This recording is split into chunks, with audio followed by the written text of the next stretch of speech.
সেই দিন যাহাকে উহা হইতে রক্ষা করা হইবে তাহার প্রতি তিনি তো দয়া করিবেন এবং ইহাই স্পষ্ট সফলতা।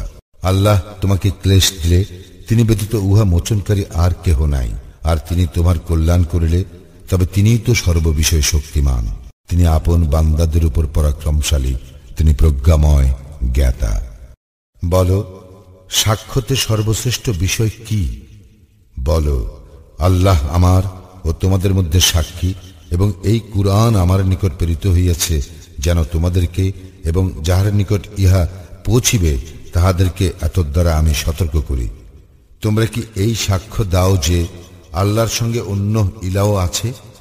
বলো, আমি সেই সাক্ষ্য দেই না। বলো, তিনি তো এক ইলাহ, এবং তোমরা যে শরীক করো তা হইতে আমি অবশ্যই নির্লিপ্ত। আমি যাহাদেরকে কিতাব দিয়াছি তাহারা তাহাকে সেই রূপ চেনে যেই রূপ চেনে তাহাদের সন্তানগণকে। যারা নিজেরাই নিজেদের ক্ষতি করিয়াছে তাহারা বিশ্বাস করিবে না।